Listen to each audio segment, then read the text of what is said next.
I was shot about 3 inches above my right eye, and it hit me in my Kevlar helmet. And it was a direct shot because they did a 15-6 investigation to determine were one of my snipers trying to take me out, or was somebody else trying to take me out. But it did not ricochet. The gun swept back in, and I was in a crouched position with my radio man behind me, and I was looking at Lieutenant Owens, and as the bullet struck me, traveling roughly 2,832 feet per second, it knocked me unconscious. Now, if it had been one of the old steel pots, like most of you in here wore, it would have gone in the front and gone back out the back, and I would not be sitting here on this blue chair talking to you right now. And you know what that means. I would have been killed if it had been an old steel pot. But the Kevlar caught the round. It caught the round, but it still sends the kinetic energy into your head, and it knocks you unconscious. And I was knocked unconscious for 45 to 55 minutes. And during that time, my life transformed. Now, I present this story so that you understand what I was that brought me to this particular juncture. At this juncture, 13 years in the military. My efficiency reports read, destined to wear stars. I'm not telling you this to brag about it or to be self-aggrandizing in any way, and I hope you understand that it is the intent that I'm bringing this to you is so you understand the world that I was part of and what brought me to that point and what my concepts of reality were at that point, where I had seen what I had seen and what I believed to be true at that point. Now, during the time that I was knocked unconscious, I had visions. I had heard voices and saw things, and they ran like a clear videotape in my head in the dark mist of my mind, if you will. Now, many of you are probably thinking, well, probably some soft tissue damage as a result of that shot to the brain, and probably needs some psychotropic medications so that he can, put himself back in balance again. But I assure you that after examination by the battalion surgeon and in a hospital, there was nothing wrong with my brain. It wasn't bruised. I had a big bruise on my head, but there was nothing wrong with my brain. Now, during this time that I heard and saw this vision, it said to me this. It said, this thing, this angel, this being, this apparition, this phantom, this ghost, this spirit, this entity, I don't care what you call it or whether you believe in it or not. It was there in the darkness of my mind after being hit in the head by a machine gun bullet, and it said many things, but the most poignant of which was, you have chosen the wrong path in life. You are to choose a path of peace. You are to teach peace. Now, when I came to, and a young RTO, radio telephone operator, lifted me up off the ground, there are lots of things I could have said, but what I did not say, and those of you that have been in uniform will understand it, I did not look at them and say, you will not believe what just happened to me. Because if I had done that, they would have looked over and said, First Sergeant, and then the first sergeant would have turned around, right? And the first sergeant would have said something to the battalion commander, and then they would have said something to somebody else, and pretty soon there would have been a big helicopter in there to pick me up, and I would have been on the first thing smoking back to the United States, and they would have given my company away. So I followed the advice of an old general officer, friend of mine, which was to be your own counsel. I said nothing to anybody about it at all when I woke up. It was very perplexing. It was very difficult for me to make sense of that message that rang as clear then as it does today to me, beyond a shadow of a doubt. There it was, it said that to me. Now, I don't know where that came from. I don't know if that's an angel. I don't know if it was a phantom or an apparition. I don't know if it was a ghost. I don't know if it was my own imagination. I don't know what. I don't know what happens when you get knocked out like that. I don't know if that's when your imagination kicks in and makes things up, but it was there. Do you understand? It was there, and it was very real. Now, being a Ranger Company commander and having that's two complete opposites of the world for you. You spend 13 years of your life studying the art and science of taking human life, and then all of a sudden something in the darkness of your mind says, no, you're supposed to be teaching peace. So, I spent the next few months, we spent another 40 days there in the desert, then we flew home, and when we flew home, when I got on the ground, my children came up to me, and my wife at the time, Debbie, came to me, and Debbie, of course, had been told that I was shot. And Debbie asked me how I was. Debbie is a critical care nurse, NICU, neonatal intensive care nurse, and Debbie said, Maybe we ought to go get this looked at. I said, well, they looked at it there. There's nothing wrong with me. Still had a bruise there. And then at home, in the quietness of our living room, I shared with Debbie what had happened to me. Now, Debbie was a very spiritual woman, but nonetheless, her nursing trait came forward, her nursing profession came forward, and she said, look, we really need to go see somebody about this because, and then I was thinking to her, now how can you say that? How can you sit in a church pew on Sunday and accept something on a basis of faith, and then when I tell you that I experienced it for real right there in the desert of Jordan in some haunted valley that looked like the moon called Batn el Ghul, how come it doesn't work there? How come I can only do it in church? She had no answer. And so what she said was, I still think you need to have somebody look at it. I said, it's not going to happen. I'm not going to go talk to anybody about this. You know what's going to happen if I go say something to somebody about this? You're going to go in and talk to the battalion surgeon again and say, well, there was one thing I left out. And that part I left out was that something was talking to me when it got knocked out. You know what they're going to do. They're going to give me psychotropic medications and a towel to wipe the drool off my face, and they're going to medically discharge me out of the Army. My career is over. If I was anything, I was a careerist. Everything I did, I sacrificed my family, I sacrificed my marriage, I sacrificed everything I had for what I was doing. Nothing was more important than being a Ranger, company commander, and putting on a star one day. That's all that mattered to me, was making my father proud and doing what I was good at doing, which was being an Army officer. And by gosh, I was not going to go tell somebody about this and ask for some help. So I left the Rangers on time. It was time to give up my command. My 2-year mark came up. I was very fortunate. I had 4 years of company command when most of my contemporaries in those days had 18 months, if they were lucky, 18 months. Commands were hard to come by, so to get 4 years was unusual. And it came time for me to go do something. I was originally supposed to go to be an aide to an Italian general in Verona, Italy. And the Department of the Army selected me to do that, and I was on my way up to Monterey to go to Defense Language Institute to learn to speak Italian. Everything was being packed up, boxed up, crated up, shipped, ready to go. And then, as I was at my change of command party after the ceremony, Lieutenant Colonel Keith Nightingale, the commander of the Ranger Battalion, walked up to me and put his arm around Debbie and I and said, I have some bad news. The general has selected somebody else already in country who already speaks the language. So you're a free agent. Ooh, that's not a good thing in the military as an officer, to be a free agent, because then you know what happens, right? That assignment officer working up there at Milperson does what? What hole can I plug with this guy's body, you know?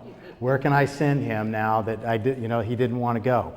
So they came up with a few things for me to go do in recruiting command or ROTC or reserve component duty.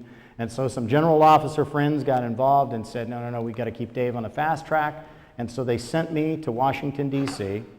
to interview for a job in an organization codenamed Royal Cape.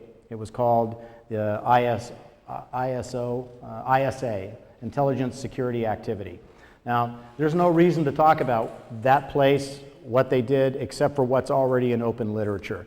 And all I will say to you is that particular organization works itself in support of clandestine and covert military operations, logistical support, infrastructure support of clandestine and covert military operations in any of the Tier 1 or Tier 2 countries that the leadership determines, or that the intelligence patterns determine. So that is what I did. I was there, and I was responsible for for processing actions at first, and then through assessment and selection and other things.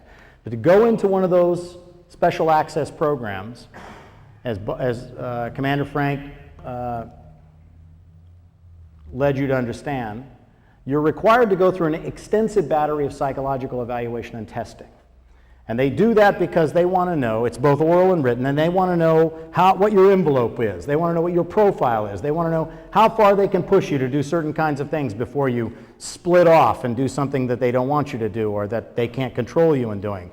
And you are required to each quarter in this particular unit sit down with a lieutenant colonel who was a psychologist, and you went through an assessment and an evaluation that I found out in later years was probably not unlike a therapy session. You sat down with this lieutenant colonel, and he would say, well, how is this going, and how's that going? And when I say this, what do you think? And when I hold this up, what do you see? And those kinds of things. It was very light and very lighthearted, but it was very clear that this man was taking an assessment of where you were emotionally and mentally, physically in your being in this particular place. Now it turns out that this lieutenant colonel was a recruiter for a very bizarre organization. In fact, the commander of that organization that he was working in didn't even know that. But in my second evaluation with this individual, this lieutenant colonel, I said, I have to share something with you. And I had to share it with him because these visions, these verbals and visual sensory data was getting bigger and bigger and bigger, and it was coming more often, more frequent. It would happen when I'm driving in the car. It would happen when I was sleeping at night, when I was standing and talking to someone. If I had a moment of quiet meditation, when I sat back in my chair in the office, all of a sudden something would creep into my mind and it would just push reality off to the side like a slideshow. And then that would be there present for me to experience it, and then that would move beyond again, and I'd be back into reality, looking at things around me. Now, I, at that juncture, said, that's out of control. I thought I was a big boy and I could handle this, but I'm not handling this very well, so I need some help on this.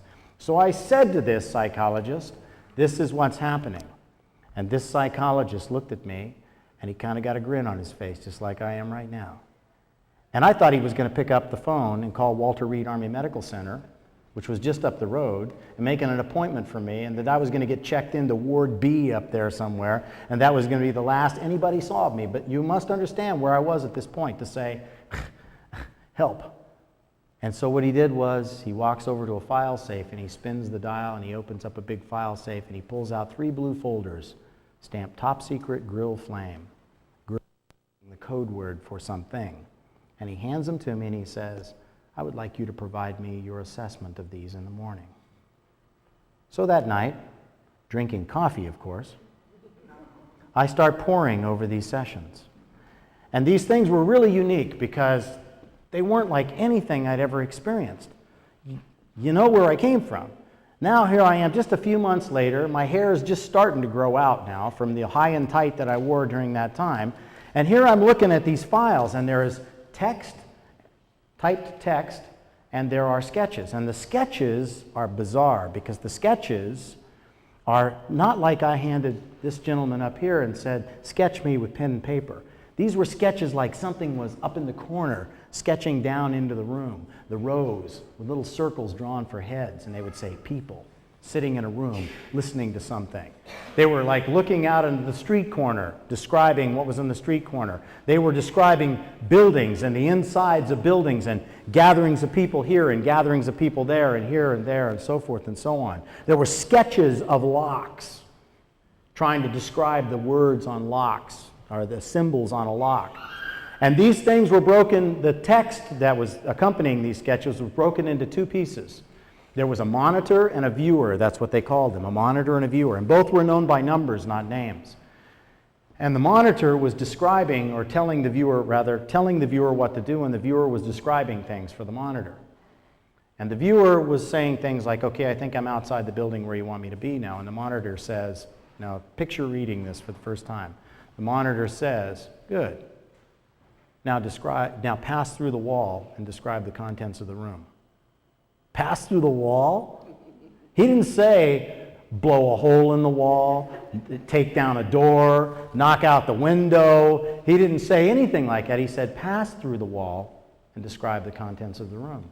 And in the next paragraph, the viewer begins, I sense the following things, and starts talking about what he sees or she sees there.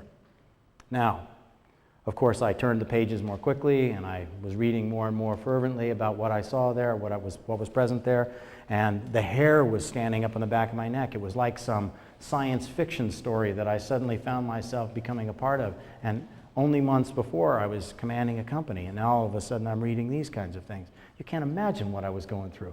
Can you?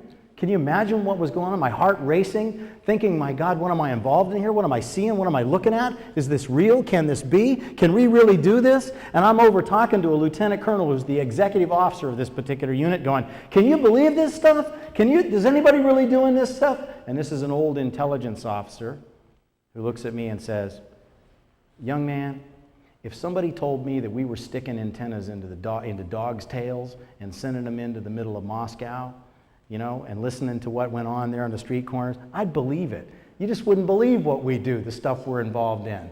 And I'm just thinking, but it can't be this. This is talking about people looking across and seeing into places across the water where they aren't. He goes, I don't know anything about it, but I've kind of heard about it. It's a really bizarre thing, he says.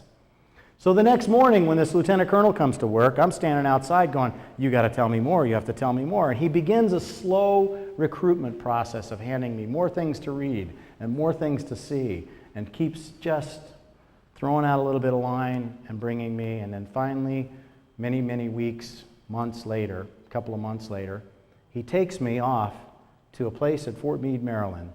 And you saw the picture of it, and I'll show it to you again at some point.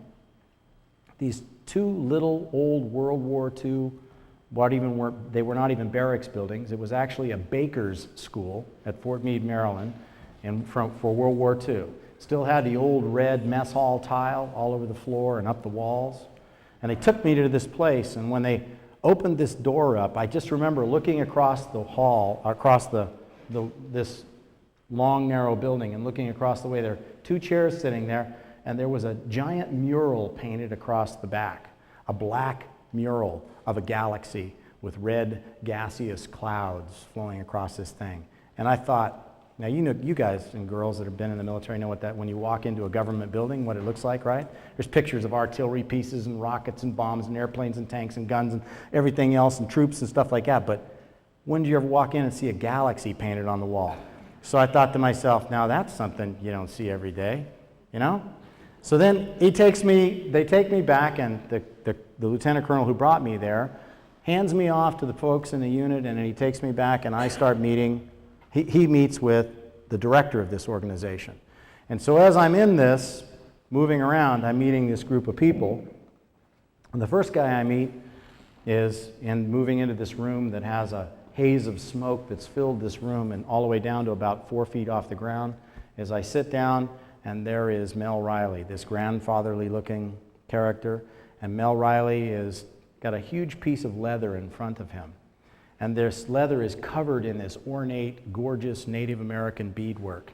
And without even looking up at me, he reaches down with a needle that's about the thickness of a human hair and picks up a bead and lets this bead dance down this line as he stitches it back to this leather and just says, hey, you know, not even looking up. And I think to myself, now that's something you don't see every day in a unit, you know, is this kind of stuff. And then they introduced me to two girls that are sitting over here, two girls, Angela and Robin, and Angela and Robin are sitting there, and I noticed that they've got the gray Army metal desks, the military desks that are sitting there that you see from GSA, government supply, right? And they're sitting there, and they have black cloths draped over these desks. And as I'm introduced to them, they're flipping down tarot cards. And I'm thinking, this is getting weirder by the second, because that's not something you see every day in a military organization either. And then it goes on, and I'm meeting other people, Lynn Buchanan walking around in his stocking feet doing what he was doing, writing in the computer. A guy whose office is everything cascaded down off of his office onto the floor. And the girl that was sharing the cubicle space with him goes, he cleaned it up for you because they knew you were coming. And then finally, as I get through this whole introductions, I get brought in to meet Fern Gavin, who is the director, the program director of this organization of 8 people. And I come into Fern Gavin's office, and as I walk across the floor in Fern Gavin's office, the carpet is like spinning under my feet, cubicles of carpet, like square, 18 inches of square of this carpet, and it's spinning under my feet as I walk underneath, and I'm thinking, my gosh, you know, what is this thing? And he has, have a seat, and I sit down underneath him. You know, I got to break just for a minute and tell you what the story is. You know why the carpet squares were spinning under my feet? Well, in Bowling Air Force Base, they had just finished creating the brand new Defense Intelligence Agency headquarters at Bowling Air Force Base. And this unit belonged to the Directorate of Science and Technology. Okay? Belonged to the Directorate of Science and Technology, and they just finished building DIA. And DIA had, when you walk down the hallways of DIA, it had the floorboards that came up. That's where they ran all the conduits and wire and everything else, because in those classified agencies, they have to have access to all that stuff so they can make sure that nobody is putting a bug on anything, right? So they have to be able to lift up the carpet squares. So these folks had been going to DIA and been going up into the places where the offices had not yet been inhabited, and they were picking up carpet squares and stuffing them in their briefcase, and they were stealing them, and they were bringing them back, and they were carpeting the boss's office with these stolen carpet squares. And they hadn't got it all the way to the walls yet, so as you walked across, it kind of spun under your feet as you're walking across. And it was really bizarre to do that. And his whole office was covered in these dead plant things. And it wasn't like part of the mystique of the place. It was, he just didn't think about watering the plants, and so the plants were all laying in these cascades of dried leaves and broken things, and his wife would come in every so often and would put all new fresh ones up and take the carcasses back out again, and then those would die, but I didn't know that. So here I am walking in, spinning carpet, dead plants, and a very strange looking guy who says, "Take a seat." And I sit down in this chair, and the chair now is something that they got from the property disposal office, because nobody gave anybody money at this place. They didn't buy things for this place. This wasn't mahogany furniture. Okay, this was something that came from property disposal office, which meant they were throwing it away. And it went out to the highest bidder, which was $3. So they went and bought it, and they brought it back, and it was sitting there and had springs missing on it, because when I sat down, my butt came that far from the floor. So the arms are up like this.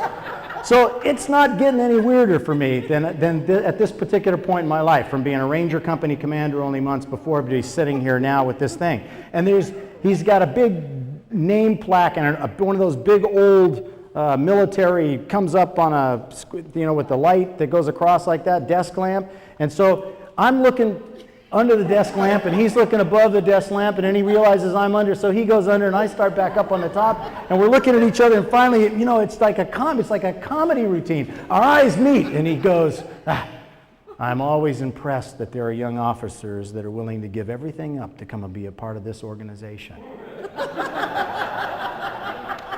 Jeez, give what up? I don't even know what you do here, but yeah, I'm fascinated by what I've heard so far, but what do you mean give everything up to come and be a part of this? What am I giving up to be a part of this? And so he says to me, he folds his hands like this, "What we do here, young man, is select and train individuals to transcend space and time, to view persons, places, or things remote in space and time, and to collect and report intelligence information on the same. And we want you to be one of us." I'll tell you what, if the hair didn't stand up on the back of your neck up to that point in time, it stood up then. And I think the springs broke out of that seat because my butt hit the floor, and it was a very shocking experience to hear those words from another human being. Think about that for a minute. Think about the significance of those words. What we do here is select and train individuals to transcend space and time, to view persons, places, or things remote in time and space, and to gather and report intelligence information on the same, and we want you to be one of us. So, after the rest of that meeting was over, and I'm still perspiring heavily from it, we got in the Chrysler K car that I had come there in, and we drove back. Remember Chrysler K cars? Our government bought Chrysler K cars. I think they were just trying to keep Chrysler alive. But if you were in an intelligence community, you were an NSA, CIA, DIA, FBI, anything that you happened to be in the Washington, D.C. area, you were driving a Chrysler K car. I mean, if you were a Soviet intelligence agent and you saw a Chrysler K car go by, you knew that those were government officials in that Chrysler K car. They were horrible cars. Anybody in here ever own one? Nobody? There you go, see? But so we went back to the unit that I was assigned to, and I was brought in at that juncture, and then I was taken into this. The colonel says, "I'm going to go in and talk to the commander, and I'm going to tell him that you want to go to this unit." So I'm going to go in the lexicon of the military, they will say, grease the skids. Okay, that means get everything ready to go. Okay, they're going to go in and make it smoother. I'm going to go grease the skids for you. So this lieutenant colonel walks in to Colonel Tony Lackey's office. Colonel Tony Lackey is a Green Beret Special Forces intelligence officer who is an 06 colonel commanding this particular unit. His deputy commander is Bob Glass, who is another Green Beret, Special Forces infantry, before it was a branch in and of itself at that time. He was an infantry officer. He is the deputy commander there. So both of them are in the office as this lieutenant colonel goes in there. And the voices start going, and they start getting louder and louder, and they get louder, and pretty soon the door goes ka-chink, and it opens up, and this colonel walks by, and he goes, "Okay, they're ready for you now." But they were screaming at each other in there as the door slams open. So thanks. So I walk in, lackey says, without even looking up, Bob Glass sitting over on the side, he goes, close the door. I close the door, and I spend 15 minutes at the position of attention in front of Colonel Tony Lackey's desk. As Colonel Tony Lackey says to me, I cannot believe that you want to go and be a part of this organization. I cannot believe that you're willing to sacrifice everything you have attained up to this point to go be a part of that. That organization is filled with nothing but misfits and strange, weird people. Nothing good has ever come out of that organization, and I cannot believe you want to be a part of it. Your career is over. Do you understand that? It's over. And after that was over, I walked out, and I said to this colonel, the psychologist, I don't know what I'm going to do now. I don't know what I'm supposed to do. I mean, what am I going to do? So this psychologist says to me, well, let me just lay it out for you. I'm a psychologist. My responsibility is to keep my finger on the psychiatric pulse of this particular organization. You've come to me and you've just told me that you, over the past few weeks, that you see things that are not physically there. You've come to me and told me that you hear things that are not physically there. And that these things tell you to do things and say things and be things, and you respond in some way. Now, I can pick up the phone and I can have you committed. I can have them issue you a Dixie cup of psychotropic medications, and we can give you that towel you've talked about, and we can medically discharge you out of the military. Or you can go to this particular unit, which I recruit for, and you can continue to serve well and faithfully on some other level and maybe harness this newfound ability that you have. Now, what do you want to do? What would you have done? Exactly. You don't have a choice, so it's very good. So I then began my tenure at Fort Meade, Maryland, as in that top secret clan of psychic spies. Now, I'm going to tell you about not being a psychic and not having anything to do with that, and we're going to go into the history of this. But the first thing I need to do is I need to give you a break.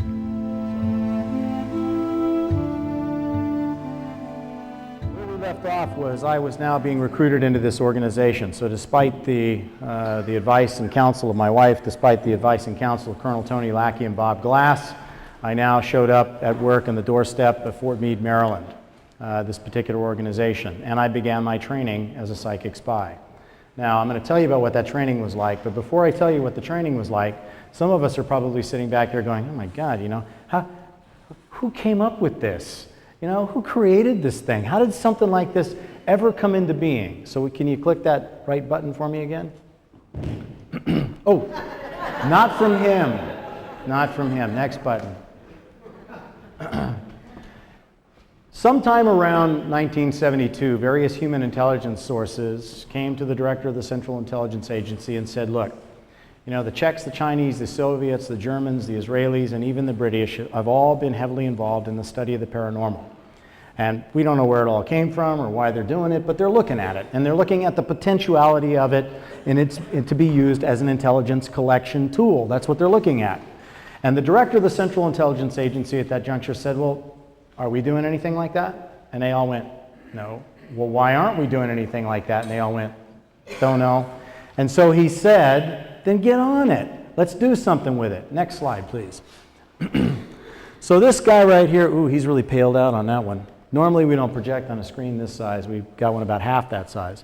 But Sidney Gottlieb here, the CIA scientist, gave the Technical Services Division, gave Stanford Research Institute International, right over here at Palo Alto, California, they gave that institute an endowment. Now, the actual amount of the endowment is, it doesn't matter.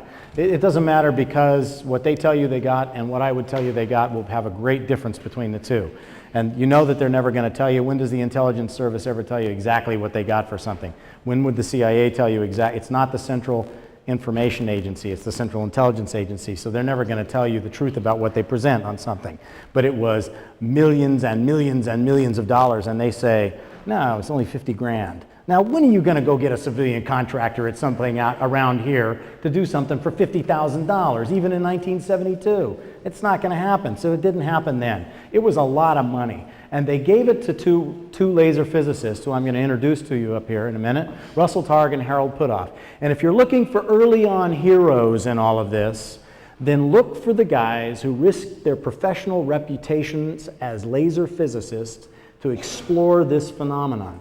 The point I'm trying to make to you here is that this, and I mean nothing here to impugn the work of anybody that's involved in this, but this did not come from some beaded back room, some back room with a beaded curtain by some starry-eyed New Age gurus.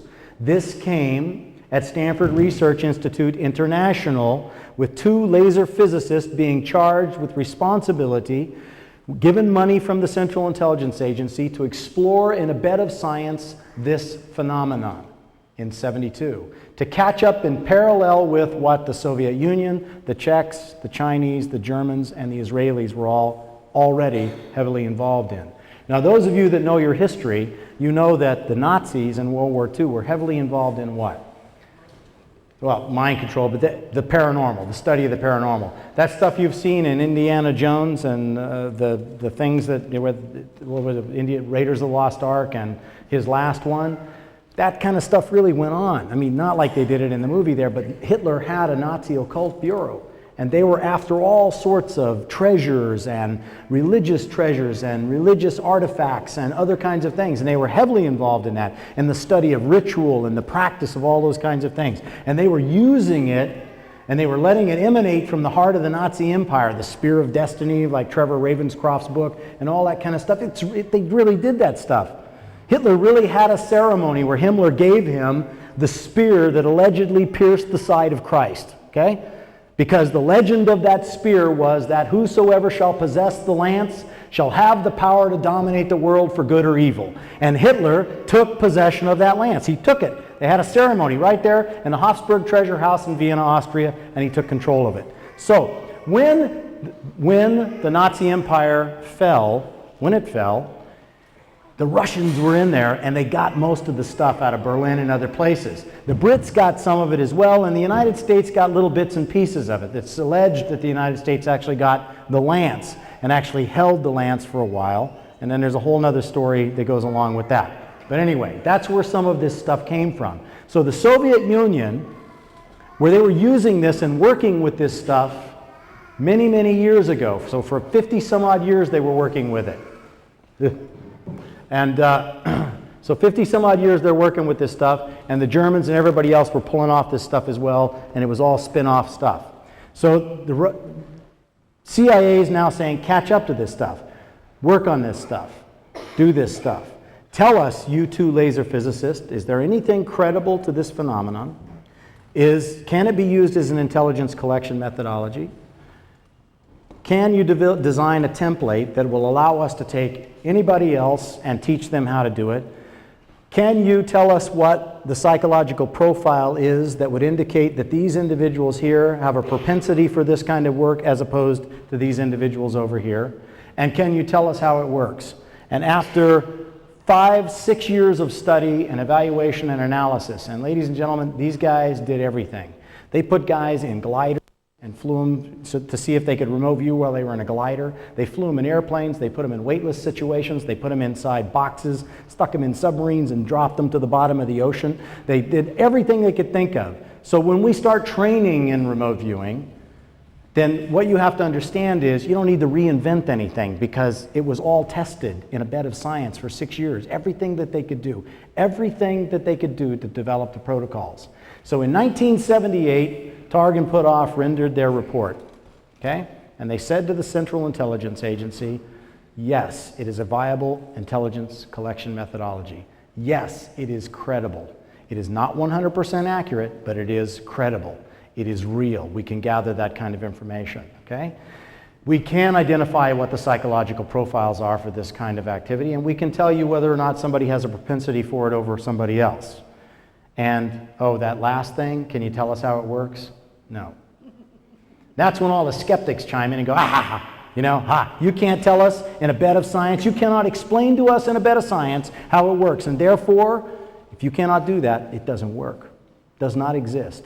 Now, these are the same individuals that make that statement using a phone line to make the statement when they know darn good and well, if they really are scientists, that there is not a physicist on the face of the planet that can explain in anything other than theoretical terms how electricity travels down a wire. Did you know that? Did you know that we don't know why plants are green? Oh, yeah, we know that they're green because of chlorophyll. We got that part. And we even understand heliotropism, you know, the fact that they follow the sun. Sort of, we understand that. But we don't know why they're green. Because the spectrum of the sun's rays would be red and yellow, and that would be really the best, if the plants were the same, that would be the best effect of that particular, so we don't understand why they're green. They're just green. So what you have to understand by what I'm saying to you is that there is so much of our world that we accept as absolute that is not absolute. It is approximate. And in the world of physics, the laws that were once thought to be the absolute laws of physics, every day physicists of the new physics are saying they're not absolute, they're approximate. They're approximate laws, and they're changing constantly and constantly and constantly. When you take the concept of just subatomic particles, okay?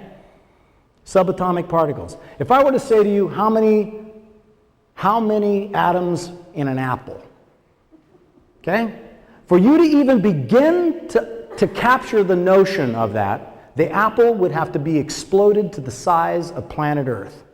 And then the atoms in the apple would be the size of grapes. Okay? Now, if I said to you, now show me the nucleus in the grape, the nucleus, show it to me. You could not see it. It would be so small, you could not see it at that point. So if I exploded the grape up to the size of a car, could I see it then? Nope. How about the size of this room?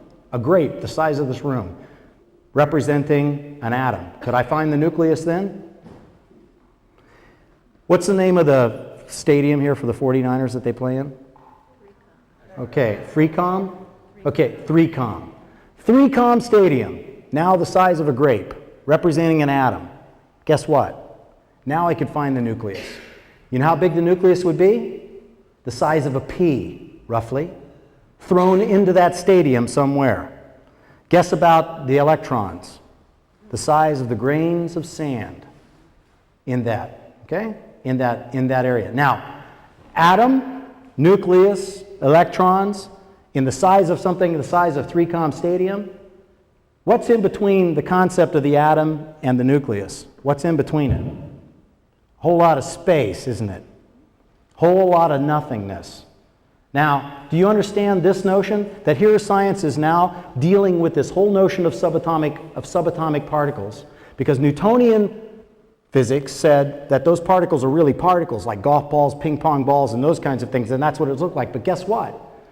That when we try to look at an electron, now it's starting to go into particle wave theory, but when we start looking at an electron, guess what? When we aren't looking at it, when we aren't measuring it, it doesn't exist as a particle. In the quote from physics, it manifests itself as patterns, okay, of probabilities. But probabilities doesn't work in the lexicon of science, so they say potentialities, all right? But it represents itself, it's an enigma. It's moving, it's not a particle at all, it moves. And so they're just now beginning to grasp the notion of that, and they can't even explain that then when you think that a nucleus and an atom and the electrons and all of that's in between there, then how can we be solid? How can this be solid? How come you don't fall through the floor you're sitting in right now and just become a part of what's beneath you? It's all space. Well, guess what? They can't explain that. They can give you a theoretical mathematical formula to explain it to you, but they can't give you any metaphor for what that means or how it works or why it is or why something's solid or anything else. So you know what they now say? Nothing's solid. Not a thing is solid. Nothing. It's just all moving. And that space that's between that nucleus and the atom and the electron and all that stuff, it's the same thing in each and every one of us. And that means that everybody, not to go into the Deepak Chopra mode here, but just go into the physics mode of that, that means that all of us are sharing, not talking about particles, but we are sharing that same space, okay? We are sharing in that same space, the silence between the notes of music, the silence between the words that I am saying to you right now. We are part of that, okay? Each and every one of us. are part of that. Now, I forget why I got onto that rant, but I got on that rant. So, here I am now involved in this learning process. Oh, no, I don't remember. We're back with the SRI. So these physicists now are saying, yes, it works, and so forth and so on. Thank you. You guys got to stay with me. If I get off on a tangent like that, you got to bring me back online again, because I do that frequently. I get lost. So they then are now coming back and making this explanation. So that 78, then they bring this over into the Intel community. And in the Intel community, it did not go into just the unit that I was part of. The Intel community never puts all of its eggs in one basket. That would be ridiculous, right? They don't, they're like, meaning they spread it out and they put different organizations in different places. And that way, if one gets exposed and they collapse it on itself, these over here continue to operate and function, right? Nobody would just make one organization of it, and nor did they in this case. They made a bunch of different organizations, but they took it out there. Now, I want to just stop for a minute. You know what the propensity thing is? You know what the psychological profile is for each one of you? Do you want to know what that is? It's really hard. You may not have it. You have to have a belief, a notion, an idea, a hope, a prayer, a wish, a want, a desire, a thought that there is something more than the physical. If you possess that, you can transcend space and time. You can be taught how to do that. If you don't, if you think that all there is what there is, and based on what I've told you already up to this point, if it hasn't started to ring true to you, that what we think in the absolutes of science are no longer absolutes, that they are approximates, if you cannot accept that and embrace that and go beyond accept the possibility that there is something more than the physical, then you're wasting your time. If you step into it and say, prove it, then you're wasting your time. This was proved back in 1972 to 78. Do you understand that? There's nothing that anybody's doing here now in any way, shape, or form to say, oh, well, let's go on back to 1978, and I'll guess like, you know, I'll do like in Ghostbusters and guess what's on the other side of the card. Okay? That's not going to happen in here. It's not going to happen anywhere around here anymore. We're way past that. That's 35 years ago. You know, that's a long darn time ago. So we don't go backwards to prove things to people. We are working on it now. That's already been an accepted aspect of science, that we are more than the physical. It's accepted we are more than the physical. If you choose based on your own belief structures, which is your interpretation of what somebody has told you or something that you have read, that doesn't exist, well, then that's where you are right now, and that's okay. But don't expect somebody to chisel through that filter that you've created for yourself and say, here, let me prove it to you. Because that already happened. Laser physicists. At the end of those 6 years that they involved themselves in this, what do you think the most of their colleagues would have loved them to have done? Their colleagues would have loved them to have come out 6 years later and said, look, we looked at this inside and out, upside down, from the left, from the right. We did every possible thing we could do. And you know, frankly, after all that money, and thank you very much, and all of this scientific experimentation over here in the lab, we have concluded that there's just nothing there. Now, wouldn't that have been simple? And all of their colleagues would have said, bravo, finally somebody explores this and comes back and explains in a bed of science that it doesn't exist. But instead what they did was they came back and said, yeah, well, you know, yeah, it's there, and we can't explain why it is, but it's there, and we can train people to do this. Now, these protocols that they developed there, that they brought out into the military and gave to the military, very funny stuff. You know, they actually held a class at Stanford. It was kind of like a psychic phenomenon 101 kind of a class. And kids came in there and paid the Stanford prices to come to this class, and they sat down there, and Russell Targ stood up to them and said, now what we have developed here is a protocol that allows us to take somebody with the psychic ability of a bag of hammers and teach them to transcend space and time. Now that's pretty powerful in a kind of a colloquial way, isn't it? Psychic ability of a bag of hammers, which means you don't have to get shot in the head, okay? You don't have to have some physical trauma, emotional trauma, or spiritual trauma. You don't have to be born with this ability. You just have to have a desire to know, is there something more than the physical? Is this all there is, or is there something outside this? And if you have that honest, genuine desire, that seed in your heart that says, hey, I sure hope there is. I pray that there is. I pray to something I can't see that I accept on a basis of faith that somebody else tells me is there, and I really, really want to know if there is. If you have that genuine desire, if you ever learn how to do this stuff, either from me or anybody else, then you will know absolutely, undeniably, irrefutably that you are more than the physical. You will know that. And you'll recognize what is actually beyond that. That beyond this exterior, which we have all been told throughout the ages, whoa, you know?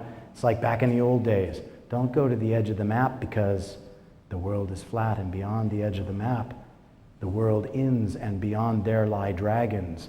And the reason and rationalism of old science and some skeptics who are still around say, what? Beyond here lie dragons, right? You can't go outside your skin. There's nothing out there for you. There's nothing there. Stay where you are. Sit in the pews, listen to what I have to say, read what I tell you to read, do what I tell you to do over here, and accept what I expect you to accept on a basis of faith, and don't do anything on your own to try to find out what might be beyond the physical. And that's what I want you to understand. If you get nothing else out of what we talk about tonight, all I want you to understand is that is real. You are more than the physical. And the next thing I want you to get out of this is, if you want to know, then you will have to make the journey inward. You will have to do the experience in the physical and the non-physical world to find out if it is there for yourself. Because if you don't do that, then all you are doing is accepting a belief structure that was handed to you. As much as that hurts, you accepted a belief structure. I believe it because I was told to believe it. Because I heard somebody say, this is what it is. And I said, I believe what you tell me. I believe what you believe. It's all based on your interpretation and your acceptance of it. It truly is. So if you really want to know if it exists, then you have to make the journey, because believing is what? Easy, right? It's easy to believe. Oh yeah, there are trials and tribulations and tests and must needs be opposition and all things and that kind of stuff. But believing is really pretty simple. It's pretty easy. I accept it or I don't accept it, right? But the other thing is what? Knowledge. Knowledge is powerful, far more powerful than believing. But knowledge must be gained through the doing of something in the physical and the non-physical world. That's how you gain knowledge, not by believing or hoping or wishing or wanting. Okay? So this thing brought now in 1978 and handed into the intelligence services. And they used it. And they used it for 20 plus years to gather intelligence on the real or perceived enemies of our nation. If you'll hit that again, I just want to hit some more key players. Okay, John McMahon, chief of the CIA's Office of Technical Service, 74 to 76. Later the deputy director of the agency, a big supporter of remote viewing. All right, next, again. There is Russell, or Harold Putoff up in the upper left-hand corner. He was a Naval Academy graduate, put in his time, got out, and then went to work for the Department of Defense as a classified laser physicist. When given this opportunity to explore this, he jumped at it and went on and did it. And as I said, I really see Targ and Putoff as heroes in this, because they risked their reputations to support this. They did. I see them far more than even the natural psychics who really just came in off the streets or different places and were given money to play a role in this. And I'm not impugning their work. I'm just saying, if you're looking for heroes, it's those guys who took this into a bed of a science and turned it inside out and looked at it to build the credibility for it. And that was really quite remarkable on their part. Putoff on the right there, a little older picture, and then Targ on the left. Next picture, please, or next slide. General Ed Thompson, the ranking intelligence officer in the United States Army. See, the ranking intelligence officer. Now, if you were here early and you saw the film that was playing, you saw Ed Thompson talk about his own remote viewing experiments. He actually was a great supporter of all of this and actually did remote viewing exercises. Now, there is a video presentation on Discovery that you may have seen that has Ed Thompson talking about it, and he still to date is a big proponent of this. And as I understand it from a former book agent of mine, he's actually written a book, and I don't know if it's gotten published. That's a hard thing to do now, because that field, the genre of remote viewing has been pretty well saturated. But I know that he's written a book about it. Next slide, please. This is Major General Bert Stubblebine. He was a good friend and was a guy heavily involved in this, and perhaps too heavily involved. General Stubblebine left the service. Some will tell you that he was told to retire, others will tell you his letter was activated, others say he was forced out, others say that he just made the decision to get out. It doesn't matter. You don't hear much from Bert Stubblebine anymore. He's just kind of faded off into the woodwork and you don't see anything from him. He looks like Lee Marvin, doesn't he? You should see him in person, it's even more so. You just swear that he is. This is a man who really put his faith and his trust in his colleagues and his comrades. He truly believed in the power of the human being. He truly believed that we are eternal. He truly believed that we are more than the physical. And he was heavily involved in something called, back during circa 78 to about 83, something that was called in the Intelligence and Security Command that he was commanding, in part during that time, the Golden Sphere concept. Now those of you that want to do your homework, you can go to any of the libraries here that will give you access to microfiche that would show you the Washington Post articles and cartoons done during that time frame, 78 to 83. Look particularly for the Dale Anderson, Jack Anderson, and Jack Anderson columns, syndicated columnists that are there. And look carefully at those, because what was happening is the Intelligence Security Command, which he was commanding, recognized that the American people were starting to look at this stuff. They were, nothing can ever be a total secret, it seems. It all starts to leak out, and things about this were leaking out. People were wondering why all of the young soldiers walking around the Intelligence Security Command had Sony Walkmans strapped onto their hips, and they had the headphones on, and they were walking around in that headquarters. They wanted to know what was going on. And they would ask somebody, and somebody would say, just some guy talking on this thing, or it's just noise that sounds like ocean sounds, but they tell us that somebody's talking underneath the ocean sound. So it was subliminal messaging. And they were experimenting on the soldiers in INSCOM doing this stuff. Now, Stubblebine, in this Golden Sphere concept, the whole idea behind the Golden Sphere concept was, has anybody in here ever heard of the 1st Earth Battalion? Okay, no, nobody's heard of that. The 1st Earth Battalion, other enhanced human performance potentials. This was all stuff, briefings that were going on in our Army during that particular time. They were trying to build super warriors. That's what they were trying to build. You'll find, if you go back and do the homework there, you'll find satirical cartoons where it says 1st Earth Battalion, Warrior Monk Battalion, and there will be a gentleman cloaked in a monk-like costume with a darkened out face, standing with a long bony finger pointing to a Soviet MiG streaking across the battlefield, this burned out battlefield like a no man's land, and the Soviet MiG cracks into it and explodes because this monk warrior has willed it so. Now, that was the satire aspect of this. They were making fun of it. The fact that INSCOM was saying, we are trying to build super warriors. We're trying to allow people to use the power of their mind to develop this strength and this ability.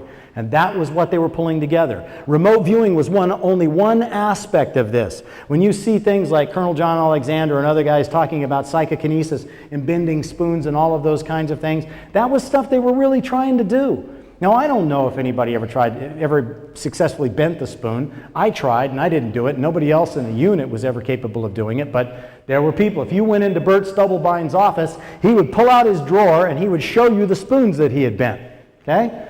So he started getting the nickname behind his back, Spoonbender, okay? General Spoonbender. And they started making a mockery of this kind of stuff and really hammering these people behind their backs. It came from science. It was being employed as an intelligence collection methodology, but it's controversial. See, it's easy to say it doesn't exist. It's easy to say you can't prove it to me how it works, so it's just bunk. It's crap that you're involved in this stuff and that you're employing the intelligence services of the United States government to do it. But guess what? They kept doing it. Despite all of the ridicule, despite everything. When it was in the Intelligence Security Command for a very brief time, it was taken out of Intelligence Security Command because a general officer that took Bert Stubblebine's place did not believe in it and did not want it in his house. He didn't want it in his organization. They put it in the Pentagon, and while it was in the basement of the Pentagon, only a few people there was an 06 colonel who started holding prayer vigils in the Pentagon, because he wanted to get this thing, which was the work of the devil, out of the Pentagon, which was his house. So these are the belief structures that run the spectrum that drive things like this deep into the covert cavities of the intelligence services of our government, because nobody wanted to own it. So it was a big hot potato. So it finally got taken over to the Directorate of Technology and Science and placed under the exact direct control of another physicist by the name of Dr. Jack Verona, V-E-R-O-N-A. He was the chief scientist of the Defense Intelligence Agency. And Dr. Jack Verona was responsible for this program, and that was when I became a part of it, is at that particular point in time. Next slide, please.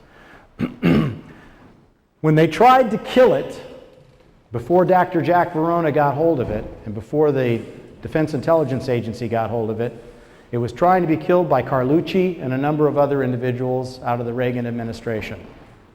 And when they tried to kill it, these congressmen who were read on to the program found a home, which was DIA, found a commander that would take responsibility for it, and found a scientist who would accept responsibility for the oversight of it to make sure that it was quality and that it was always exercised in a field of science.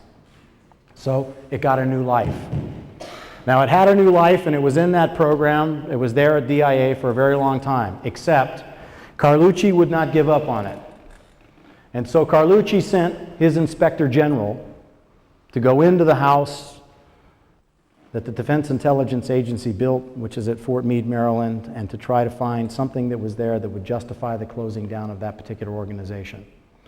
Now, just as all of that was beginning to happen, I was reaching the end of my tenure in this particular organization. And I was being recruited to go off to be a strategic deceiver in an organization called Torn Image, where I worked in the counter-drug wars for a year and a half. But as I was getting ready for that transition to happen, every day when I came back from work, there were burn bags. Now, those of you that have not been part of that may not understand it, but what they do is they shred documents. When they shred them, they take the shreddings and they put them in bags, and those bags go to a place where they burn them. So somebody doesn't put all the pieces together, I would assume, but so they burn them to keep the secret the secret. But when an inspector general is coming into your house, an inspector general just means, it's like internal affairs in the military, right? That's kind of what it's like. Somebody's coming in to take a look at what's there, and what do they always tell you, all you old vets? We're here to help you, right? That's the first thing they say as they walk in. We're just here to help you. We want to make sure you're doing everything okay. Just find out if you got anything systemically wrong we can help you with.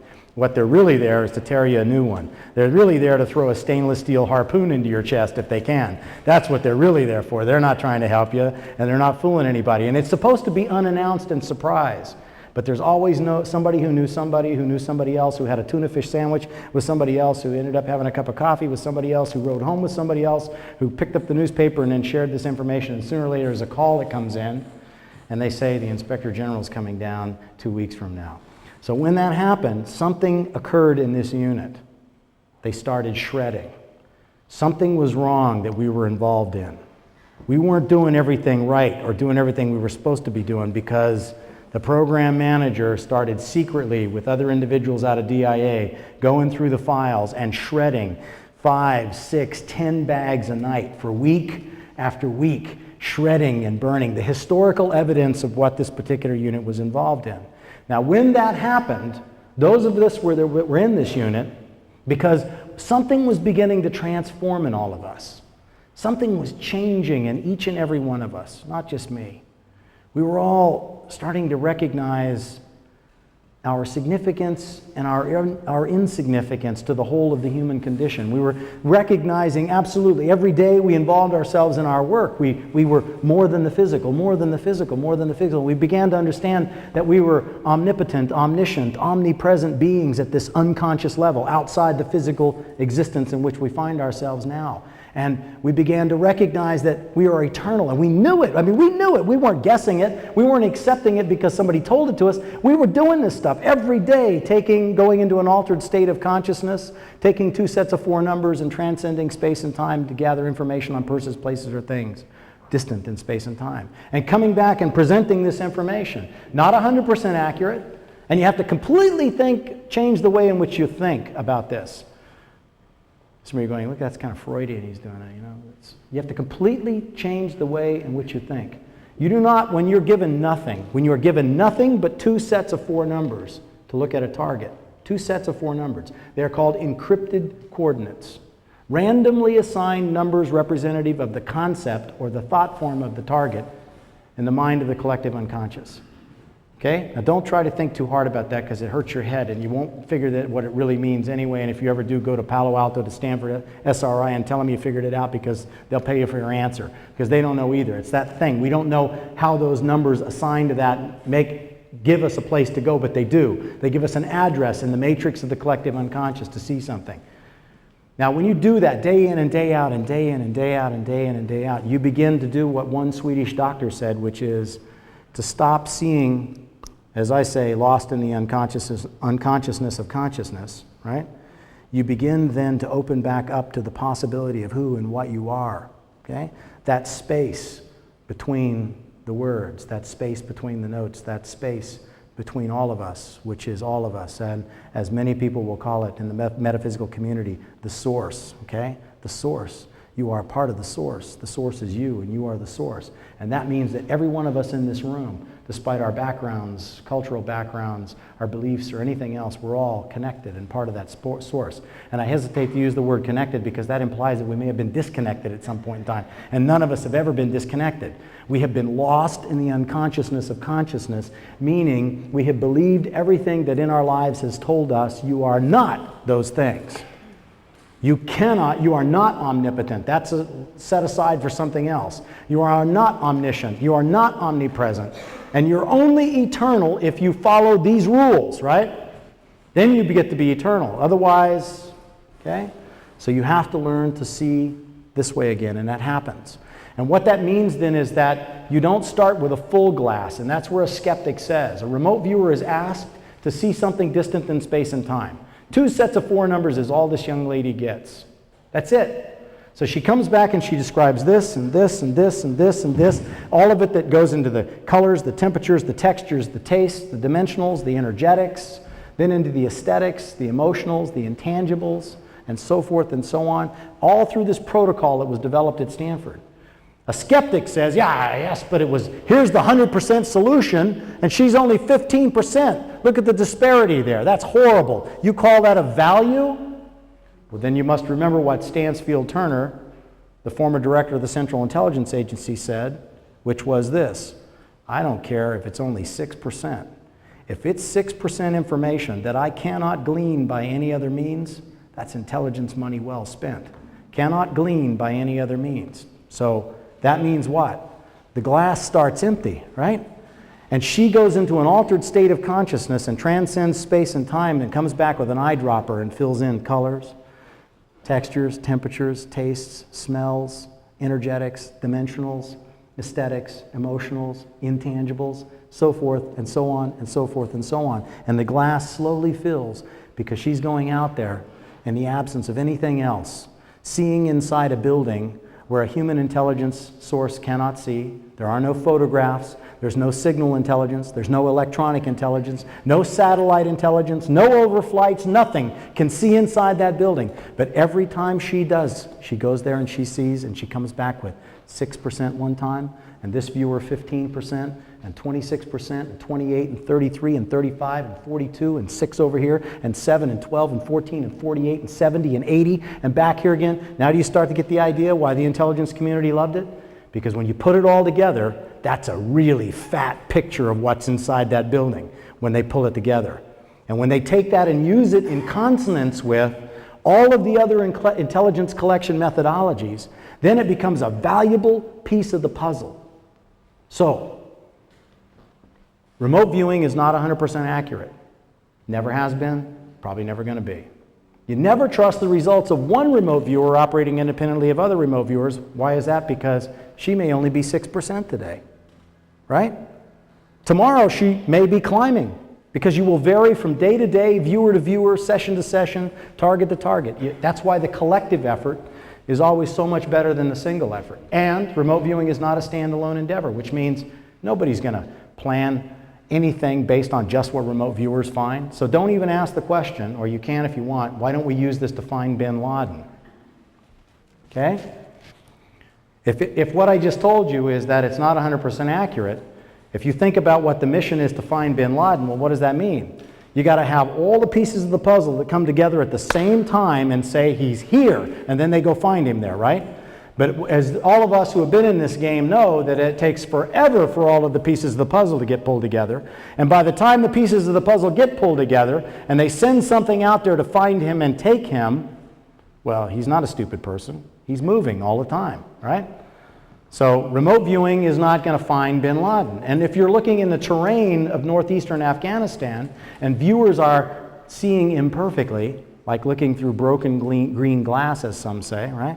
And describing the emotionals, the aesthetics, the tangibles, the intangibles, and all the things I keep running through that list for you of, right? That doesn't say, go to Wadi Musa, turn right, go up 500 meters, turn left, and the third cave on the left, that's where he is, right there. Get him right there. That doesn't work that way. It's like taking you blindfolded in a bus and driving you somewhere downtown and not letting you see anything, but just the texture and the dimension and the smells and the sounds and the taste of this thing, and then putting the blindfold back on you and saying, okay, now describe that. You see, you could describe it with a very high degree of accuracy, but it's only one piece of the puzzle. There's so much else that has to be used in support of it, so much more. Okay? So it's not a standalone endeavor. It must be used in consonance with all of the other intelligence methodologies, collection methodologies, law enforcement investigative methodologies, scientific research and development investigative methodologies. It must always be used in the process. Remote viewing is not an end-all, be-all, standalone psychic phenomena. Put your hand up to your head and see what there is across the spectrum of time and space. It is a very real, trainable phenomena for each and every one of us. Every one of you in this room has the ability. Some of you may have noticed it and recognized it and felt it. How many of you in here in combat have intuited that this is a bad thing? Okay. Where did that come from? It didn't come from anything you ate out of a sea ration, right? You know that. It came from a still small voice inside you that said, don't do this. Don't go there. Get down now. This is a bad thing. Cops love this. Why? Because when they do this, after they get over their initial paranoia being involved in it, and we've trained 386 police officers across the United States to do this. And they love it, and they can boil it down to the simplest of terms, and they can say, hey, this has taught me to be hyper-intuitive. Put it into a simple little story for you. Cop chasing a suspect down the street. Suspect turns left into a dark alley. Cop has to make the decision, go into the dark alley or call for backup, right? Hold this end of the alley, call for backup, and try to seal the suspect off, and then a number of people go into that alley. Why? Suspect may be laying an ambush. There may be more than one suspect in there, and that suspect may be armed or may have picked up a weapon, or there may be other suspects in there just waiting for you to run down there. So the cop has to make the decision, go or don't go. If I don't go, and I've already called in that I'm in a foot pursuit with this guy, then how do I answer for that? Now, it varies from department to department, but any cop will tell you, somebody's going to say, what, did he outrun you? What, you didn't want to go down there? What's the matter with you? You afraid? A little concerned about doing that? Yeah, well, shut up. I didn't know. Yeah, what do you mean you didn't know? We needed this guy. He probably had, X number of bags of crack on him. We needed this guy, and you let him go down there. Why? But to the cops wants to say, what? I just didn't, something said, don't go. But he doesn't know what to trust, does he? Just something said, don't go. So when these cops go through this training, they know that when that voice comes to them that says, don't go, that it's coming from somewhere. It's the source. It's that aspect of them at the unconscious level that never lies, never deceives, that says, don't go. And they trust it. And they have no problem with it whatsoever. If it says don't go, they don't go. If it says go, they go. And they trust it. And they know that the voice comes from somewhere. Women in this room, it makes our lives extremely miserable from time to time. But women in this room have this ability, don't you? Women's intuition, mother's intuition, often you know things. Often, not always, but often you know things without knowing why or how you know them, don't you? It just comes in. And it's just, nah, that's not what happened. And you know it. Or you know a child is in danger, or your husband or a lover or anybody else, you know it, you just know things. So it's the same thing. It's no different. It's just now tapping into that source and using that ability that is beyond the physical and using a protocol that allows you to unlock that and do that. Okay? Now, when you involve yourself in that over a great period of time and you start this transformational process going on in you, when you start to see that an IG is in and that your unit is shredding things, what we started to do was protect ourselves. And a number of us started keeping copies of our sessions, and we started doing that because we were concerned. We had signed non-disclosure oaths, but we also signed another thing when we came into that unit. We signed a human use agreement which said that we recognized that we were participating in an experimental program and that we would not hold the federal government responsible for anything that happened to us as a result of our involvement in that program. So we really kind of felt like our rumps were hanging out there, if you follow me on that. We were concerned. And now everything's shredding, which means we were involved in some illegal activity unbeknownst to us, or we would not have been out, they wouldn't be shredding it. They weren't just shredding things that were bad sessions, they were shredding historical documents which indicated we were involved in things we shouldn't have been. So, I left the unit and I went off to Torn Image. And I took as much of my sessions with me and as much historical evidence as I could, so did others. And I had this very bizarre thing going on inside of me at this juncture. I went off, I served a year and a half, and I saw some of the ugliest things that I've ever seen in my life, in my involvement in the drug wars. That is really a horrible, horrible time. And that is really just a horrible group of people involved in that, across the spectrum and at all levels. And that's another story and another lecture. But after I came out of that, I went off to Command and General Staff College. And when I went to Command and General Staff College, I took a class in ethics, an ethics class. And while I was in the ethics class at Command and General Staff College at Fort Leavenworth, Kansas, I remember an instructor talking about, it was as if it was deja vu all over again. It was like I'd gone backwards in time a number of years. And I listened to this instructor talking about, and we had a lecture on the ethics and the morality of war. I mean, that was our dialogue, our discussion. That's really what the whole class was about. And I read something in there because I was trying to decide what I was going to do with the information that I had. I felt that I was carrying with me, inside of me, in my knowledge, in my head, in my heart, something that could, if I had the ability to transcend space and time, then this thing that I had that I was carrying could do what? Virtually anything, right?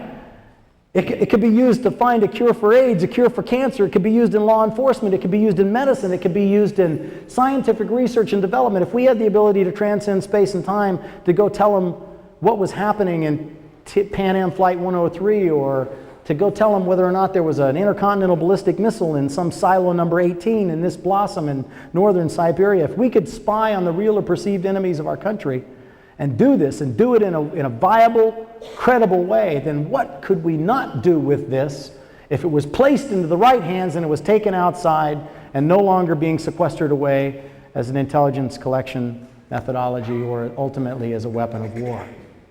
But I didn't know what to do about that or how to do it. I thought I knew, but I didn't. And in this class, this individual said again, you swore an oath, you took a pledge that you would support and defend the Constitution of the United States against all enemies, foreign and domestic. You took an oath that you would follow the orders of those appointed over you, so long as those were lawful orders. And you were not involved, you did not sign a contract. You didn't sign some contract that said you will do this and this, which meant that you had a moral and an ethical responsibility to judge what it was you were doing and whether it was right or wrong. Now, those of us that have been in command and been in command in combat, that really pisses us off. Why? Because that means you could say something and somebody could say, well, you know, I don't think I really want to do that, and I'm questioning the morality and the ethic of that. And there is a fine line there, yes, and you understand that that fine line would very rarely be blurred. We're talking about somebody being asked to keep something a secret that they believed would benefit the whole of humankind. That's what we're talking about, not following an order in combat or out of combat, but something that could benefit the whole of humankind. This wasn't talking about releasing nuclear secrets. What we were talking about was psychic spying and taking a protocol out and giving it to the people. It wasn't turning over the names of all of the FBI graduating class and their assignments into the intel world. It wasn't divulging information about special access programs that would get people killed. It was talking about a possibility. It was talking about human potential. It was talking about the eternal nature of us all and the absolute scientific proof and evidence that that was there. And it was talking about empowering veterans and empowering the rest of the people on this planet to know that the unconscious level, that they are omnipotent, omniscient, omnipresent, eternal beings, and that they have the ability to change anything if they will understand the physics of the metaphysics, if they will open up to the possibility of that. And how then can you say that my name on a piece of paper, my oath, that I will not divulge this information outweighs that? And so I, along with others, made the decision to tell the story. Now, big problem for Dave Morehouse was that Major Morehouse was still active duty Army. So the intel community went, see, who shall we hammer? And it didn't take them very long to go, that guy, because we still have that guy. These other guys that are talking about it, well, they're retired. You see? So you may or may not know this, but if you're retired and you start telling secrets, well, the intel community has one of two choices. They can go to Congress and they can say, we've got to bring this guy back on active duty because we got to court-martial him. And then they'll say, the congressional hearing that's listening to this will go, why? Well, because he's telling secrets. And they'll go, secrets about what? And they'll go, secrets about and they don't want to say that psychic spying stuff, see? They don't want to say that part because then they would see they expose it to a committee that's outside this committee. So they don't want to say that. So they go, never mind. So then they would have to go to the FBI and they can say, you guys get this guy. Start investigating him and get this guy. We want to try him for divulging classified information. Then the FBI says what? What's he doing? Well, he's telling secrets. Secrets about what? Secrets about, never mind, see?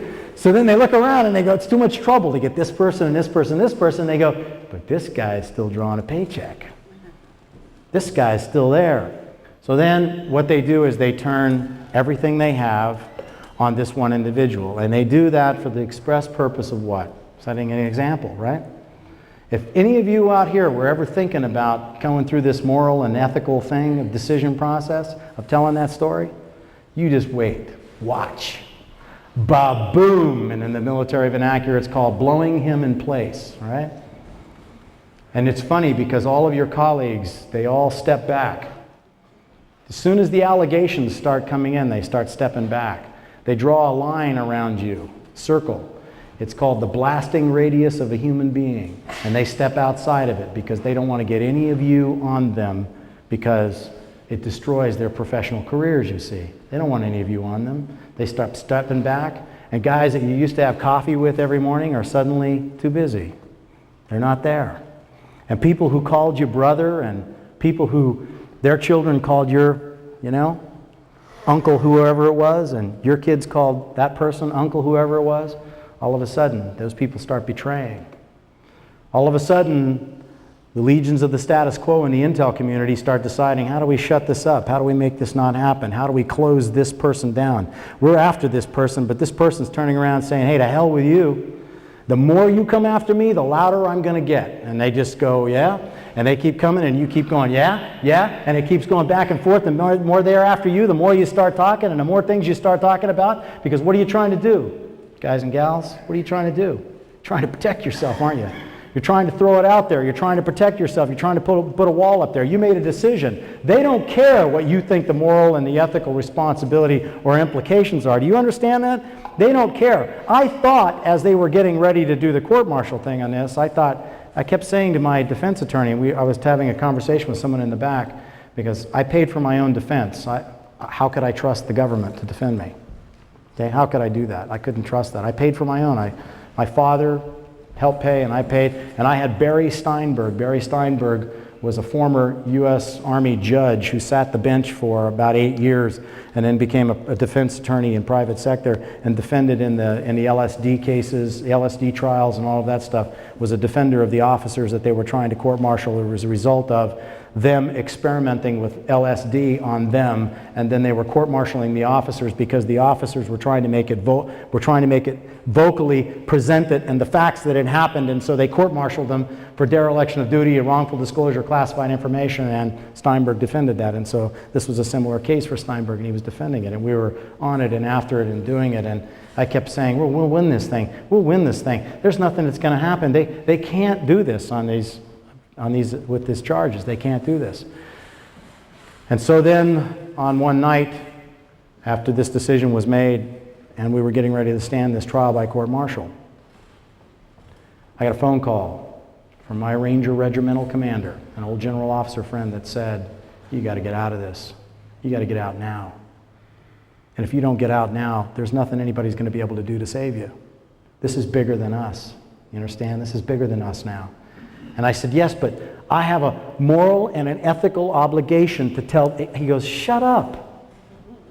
Do you think that when they assemble that court-martial and you stand up and they say dereliction of duty, wrongful disclosure of classified information, how do you plead? Guilty. Guilty with an explanation. Okay? I felt I had a moral and an ethical response. It doesn't matter. The military is much more black and white than that, aren't they? They don't care what you think your moral and ethical responsibility was regarding that. I made that decision in Command and General Staff College to tell this story because of what I was taught there. I mean, yeah, I own that decision. I absolutely understand that. I made the decision because it was the right decision. It was the right decision to tell the story and then endure the consequences. And so when I said, but you mean that won't matter? He said, where have you been? You've been through all this training, you see perfectly and all this kind of stuff, and then you don't get what's happening here? You don't understand what's going to happen here? They're going to bring you in there, and when you say that and you go, guilty, I did those things, they're going to put you away for 40 years of your life. The only thing they may even take into consideration are the extenuating and mitigating circumstances, the fact that you felt you had a moral and an ethical obligation to tell the story, and then they might give you 35 or 30 instead of 40, you know? Might make you eligible for parole. But we, who know you, support you. We think you did a really stupid thing, but you know what? Then he said, we think you did a really stupid thing the day you went into the unit. We think you did a really stupid thing back then, and now you're suffering the consequences of it, and everybody told you to stay out of it, but you did. But you see, that was their version of the story. You see, I understood in my heart what I was involved in and why I was involved in it, so I made the decision and I resigned. And I was given an other than honorable discharge. And my father wept the day I tendered my resignation. My father, 24 years in service, wept to see his son, going to be a general officer, tender his resignation for the good of the service. Now, I bring that up in this veterans group because it's a group of veterans.